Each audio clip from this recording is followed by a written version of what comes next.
I'm Leanne, and today is a back to school special.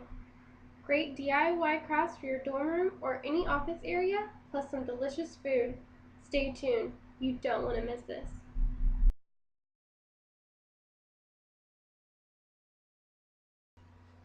So the best way to start off before you go to school is to make fresh blueberry muffins. So what we're going to do is do the dry ingredients first in one bowl, and we're going to do the wet ingredients in another bowl. So I've already started out by sifting some flour, 1 2/3 cup of flour in a bowl.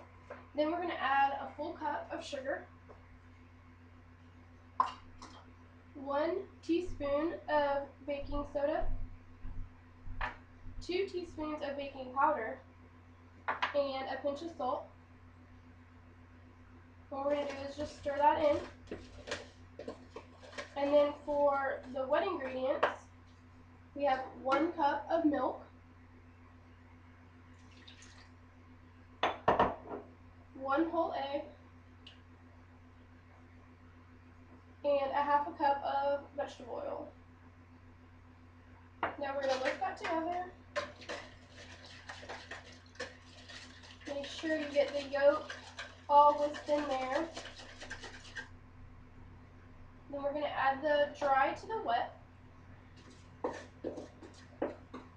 Now you want to leave a little bit of the flour left into the bowl, and I'll show you why in a little bit. About 1/4 cup of flour left in the bowl. Now mix that all together.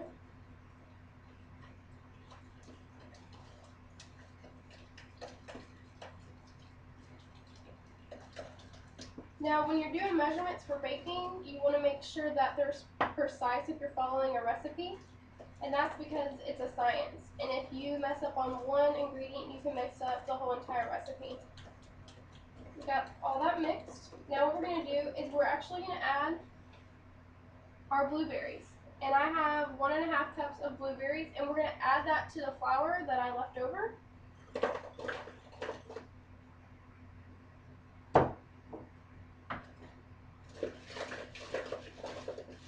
That makes sure that your blueberries aren't all blue with blueberries.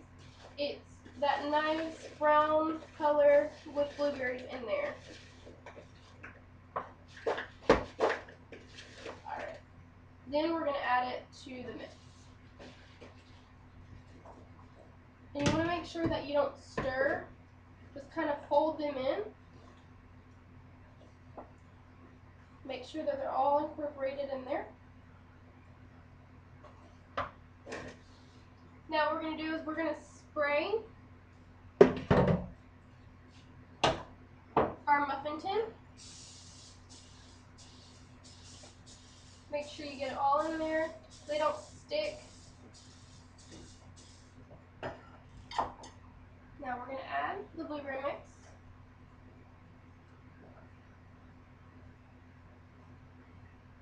And you want to add it for about 3/4 of the way. Now we're going to stick them in the oven for about 25 minutes, and I have the oven on 375.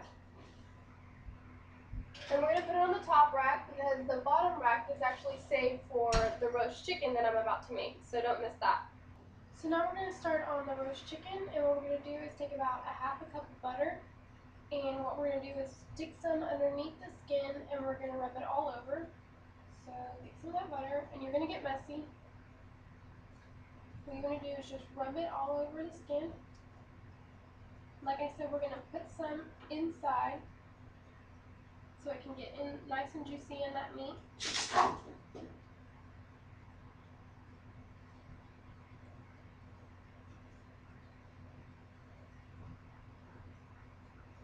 Really messy. Now we're going to put butter all over.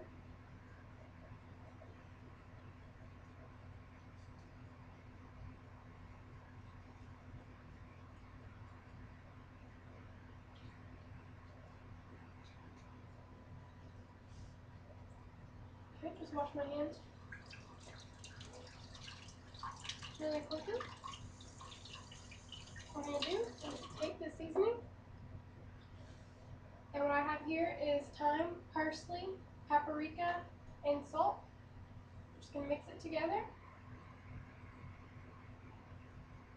sprinkle on top of it and just start rubbing it in.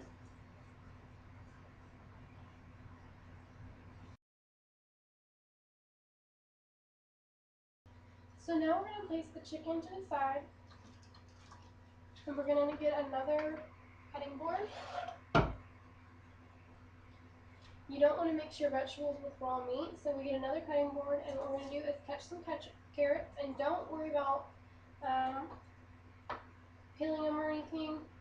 We're going to put the vegetables underneath the chicken, so whenever it roasts, that all the juices can get down into the vegetables.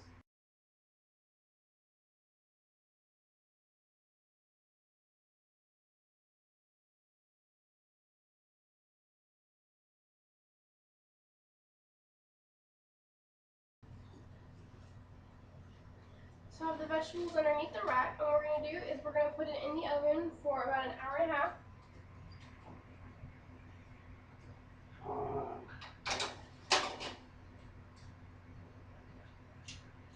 So first we're going to start off by making a personalized pencil holder, and this is actually just a potting plant.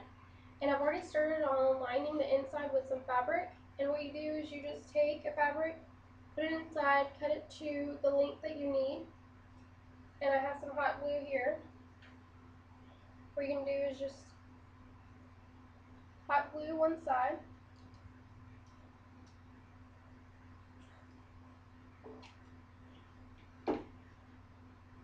and stick it on the part. And you're just going to do that for the rest of the fabric.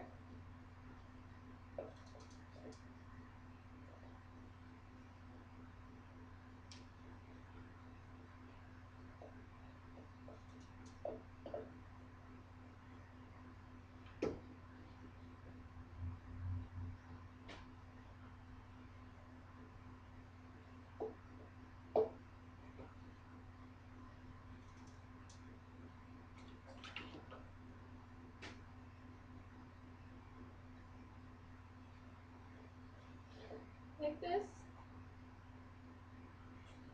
Then what you're going to do is, I have a piece of ribbon here, and I'm going to hot glue in one side,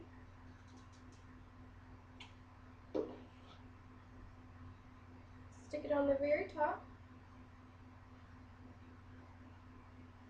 and we're just going to go around the edge on the top.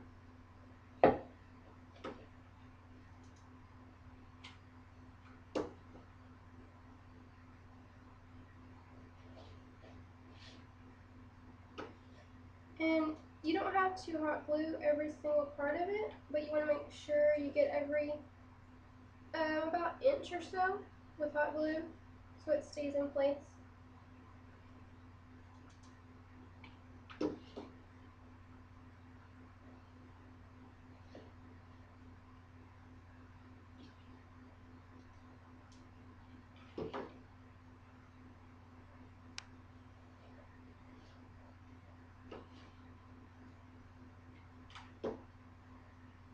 Alright. And what I have here to decorate with it is some diamond beads. I just have silver ones. You can go to any craft store and get any color you want, but I have silver. And I also have some stickers. I have letters and some hearts and music notes, things like that. So you can either paint it, or you can just leave it black, or however your pot is. But I'm just going to stick some beads on there.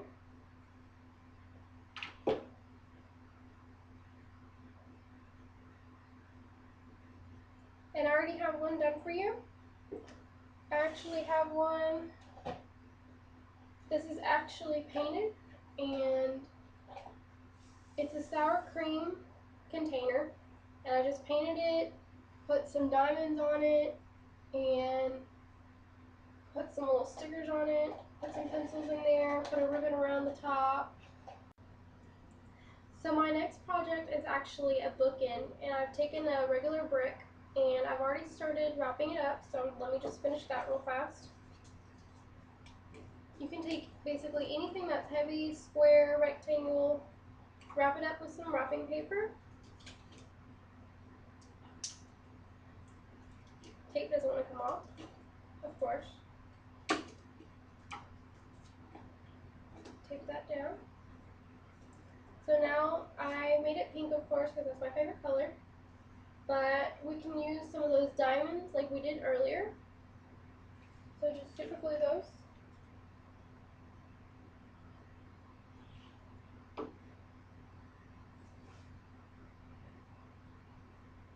Just put them all over.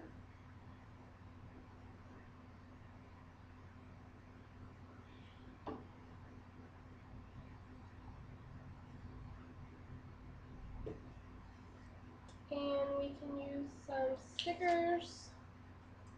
See some music notes.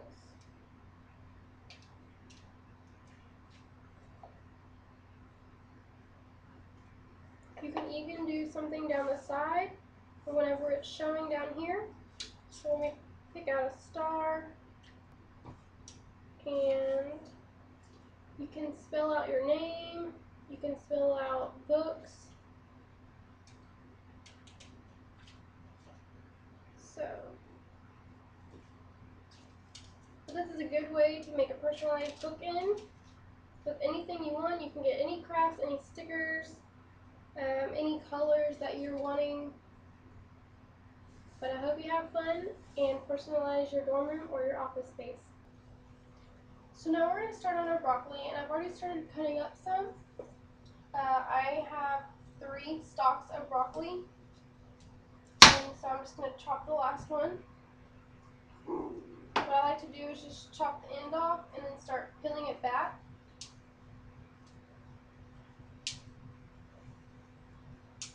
And I already have some water boiling. What we're going to do is we're going to blanch the broccoli and then put it in an ice bath. What that does is it keeps the green on the vegetable.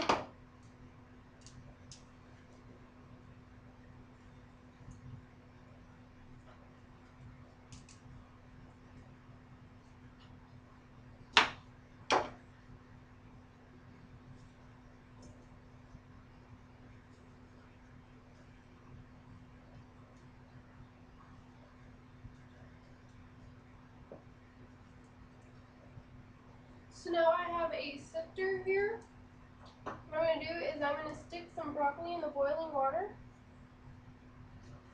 for about 60 seconds.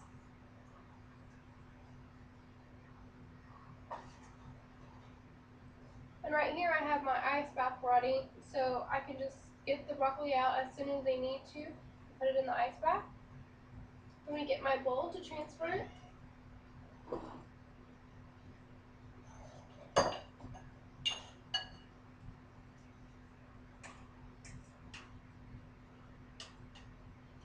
Alright, get those out.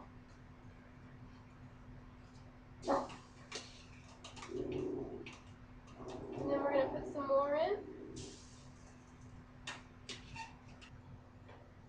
So I just took the last batch of broccoli out of the ice water, and I have here in a pan a half a stick of butter and 2 cloves of minced garlic. And what I'm going to do is just add my broccoli.